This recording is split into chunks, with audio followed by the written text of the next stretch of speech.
시중에 철분제가 엄청 많은데요. 아, 예. 뭐가 제일 좋아요? 뭘 먹으면 빈혈이 좋은 거예요? 미역? 안녕하세요. 여러 간들에 대해 간드러지게 알려드리는 간들입니다. 이번 시간에는 혈액종양내과 변자민 교수님을 모셨습니다. 안녕하십니까. 저는 서울대학교 병원 혈액종양내과에서 혈액 파트를 맡고 있는 변자민이라고 합니다. 혈액내과랑 종양내과가 같이 붙어있는 과이기 때문에요. 혈액 질환을 보는 파트가 있고 그 다음에 종양을 보는 파트가 있고요. 빈혈 같은 게 있어서 저희 과를 오시는 빈혈. 분들이 네. 나는 그냥 빈혈인 줄 알았는데 종양. 왜 혈액종양내과를 가라라고 하냐. 이렇게 놀라시는 분들이 있는데 두 개가 붙어 있어서 그렇습니다. 저희 간담체랑 비슷한 것 같아요. 간 파트, 담체 파트가 나뉘어져 있거든요. 빈혈이란 게 어떤 거예요? 네. 풀썩풀썩 쓰러지는 건가요? 어지럽다, 숨이 차다, 빈혈기가 있는 것 같다. 네네. 근데 이제 빈혈기라는 거는 과학적인 텀은 아니고 빈혈이라고 얘기를 하려면 피 검사를 해서 혈색소라고 하는 헤모글로빈 수치가 일정 범위 미만으로 떨어져야지만 빈혈이라고 진단을 내릴 수가 있습니다. 혈색소, 헤모글로빈이라고 하면 들어본 것 같기도 한데요. 뭘 하는 것이길래 부족하면 문제가 생기는 건가요? 혈색소라는 거는 빨간 피라고 생각을 하시면 되고요. 디스크 모양으로 생겨서 우리 몸에서 산소를 운반하는 역할을 하는 혈액의 구성원 중에 하나라고 생각을 하시면 됩니다. 어려워요. 빈혈이 생긴다라는 거는 이 혈색소 수치가 떨어져 있다는 뜻인가요? 네, 이를테면 혈색소 수치가 12까지가 정상이라고 생각을 하는데 그거보다 떨어져 있을 때 빈혈이라고 얘기를 할 수가 있고 뭔가 모자라서 생기는 빈혈, 이를테면 철분이 아니면 비타민 같은 게 모자라서 생기는 빈혈이 있을 수가 있겠고 아니면 못 만들어져서 생기는 빈혈, 이를테면 혈액을 만들어내는 기관을 골수라고 하는데 골수 자체에 문제가 생겨서 없어서 생기는 빈혈이 있을 수가 있고요. 깨져서 생기는 빈혈이 있습니다. 일단 용혈성 빈혈이라고 생기는 이유는 뭐 류마티스 질환이 있어서 그럴 수도 있고 감염이 있어서 그럴 수도 있고 여러 가지 이유 때문에 생길 수가 있습니다. 그래서 다 같은 빈혈이 아니고 종류가 분명히 다르고 치료를 다르게 해야 되기 때문에 정확하게 어떤 빈혈인지부터 진단을 받는 게 중요합니다.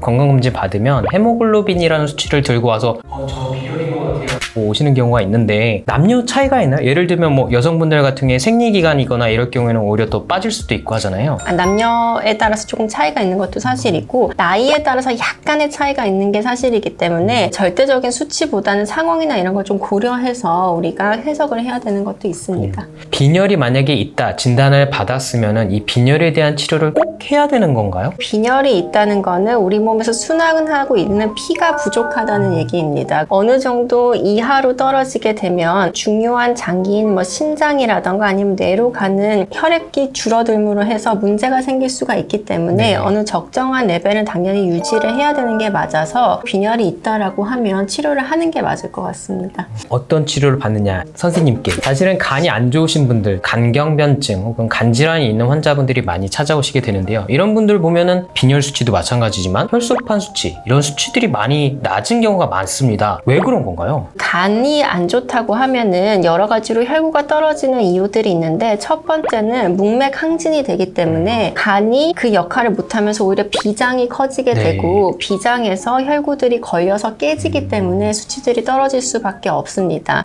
근데 특히나 혈소판이 많이 떨어지는 이유는 간에서 이제 트롬보포에틴이라고 해서 혈소판을 이렇게 만들라고 하는 물질을 뿜어내야 되는데 간 기능이 떨어지게 되면 그걸 못하니까 혈소판을 못 만들게 돼서 혈소판이 특히나 더 떨어지게 되고 만들지도 못하는데 더군다나 깨지기까지 하니까. 네, 맞습니다. 간이라는 게 우리 몸에서 가장 무거운 장기 중에 하나고 피가 제일 많이 가는 장기 중에 하나고 피를 많이 보통은 저장을 하고 있다가 어디서 피가 난다라고 하면 그걸 내보내주는 역할을 해야 되는데 간 경변이 있다 그러면 그 역할이 당연히 줄어들겠죠. 그렇기 때문에 빈혈이나 이런 게 생겼을 때 대처하는 능력도 조금 떨어지기 때문에 그렇게 혈구 강조증이 나타나게 됩니다. 그렇다면 사실 간 기능이 좋아지지 않고서는 이 수치들이 회복되기가 상당히 쉽지 않을 것 같은데요. 또 간경변증이 있는데 혈구 수치들이 낮다. 어떤 치료를 요하게 되는 건가요? 일정 레벨 이하로 떨어진다거나 피 검사를 했을 때 약간 이상한 세포가 보인다거나 이렇다고 하면 간 경변에 의한 게 아니고 다른 문제가 있는지를 봐야 되기 때문에 골수 검사를 포함해서 침투적인 검사를 해야 될 수도 있고요. 골수 검사라고 말씀해 주셨는데 조금 무섭게 다가와. 이게 어떻게 뭘 하는 거예요? 피를 만들어내는 기관이 기본적으로 골수이기 때문에 거기에 문제가 생겼는지를 보기 위해서 조직 검사를 하는 거라고 생각을 하면 됩니다. 우리 몸에 골수가 어디 있는 있는 건가요? 몸에 전부 다 있기는 한데요. 네. 성인에서 가장 크게 남아있는 데가 엉덩이 뼈이기 때문에 거기서 조직 검사를 하는 거고 10분에서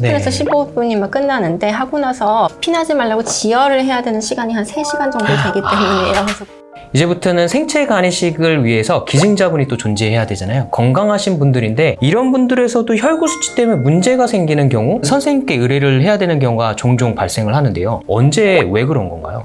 가장 많은 게 아무래도 빈혈이기는 네. 하고요. 젊은 여성분들 같은 경우에는 생리 때문에도 혈액필성 빈혈이 많이 생기기 때문에 대부분은 그런 경우가 있고 빈혈이 있는 상태라고 하면 나한테 수술을 할 때 그게 감당이 안 될 수가 있기 때문에 오시는 네. 경우가 가장 많기는 합니다. 근데 혈액필성 빈혈을 열심히 주면 됩니다. 단기간에 해결할 수 있는 문제이기 때문에 그렇게 크게 문제가 되지는 않고요. 다른 맥락으로 응고장애가 있어서 오시는 분들이 조금 있으세요. 근데 이제 응고장애라는 거는 크게 두 가지가 있습니다. 피가 잘 굳어버리는 응고장애가 네네. 있습니다. 실컷 간을 떼줬는데 간이 피딱지 같은 게 생길 수가 있는 피딱지가 거죠. 생겨가지고 주는 사람한테 별로 좋지도 않고 나한테도 문제가 네. 생길 수 있기 때문이고 피가 잘 나는 응고장애가 있고 그러니까 피가 피가 철철 나는 나는 거죠. 경우 그러면 내가 주고 나서 나한테 문제가 생길 수가 있기 때문에 그런 거를 아마 스크리닝을 하시는 걸로 알고 있고 저희한테 오시게 됩니다. 기증자분들 빈혈이 유의하게 있을 경우에 철분 결핍성 빈혈이 많은데 그런 경우에 그럼 얼마나 치료를 하면 좋아지는 건가요? 네. 철분제 많이 먹지 않나요? 네.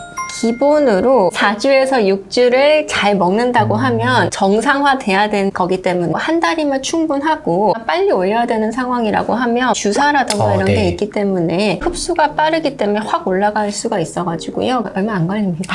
기증자분들 저희가 워크업이라고 표현하기도 하는데 응고인자들에 대한 검사도 종종 하기도 하고 또 추가 검사를 하는 경우도 드물게 있어요. 어떤 경우인 거예요?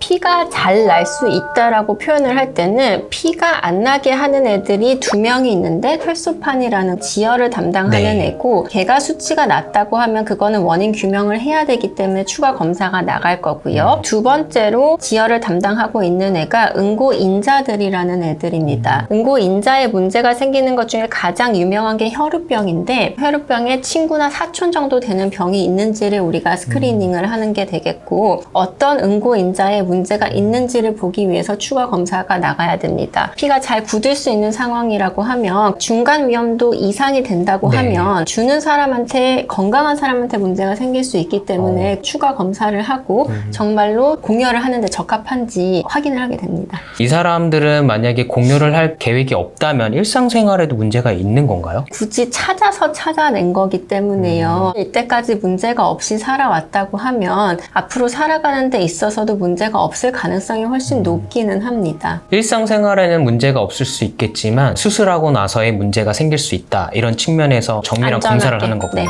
뭘 먹으면 빈혈이 좋은 거예요? 미역?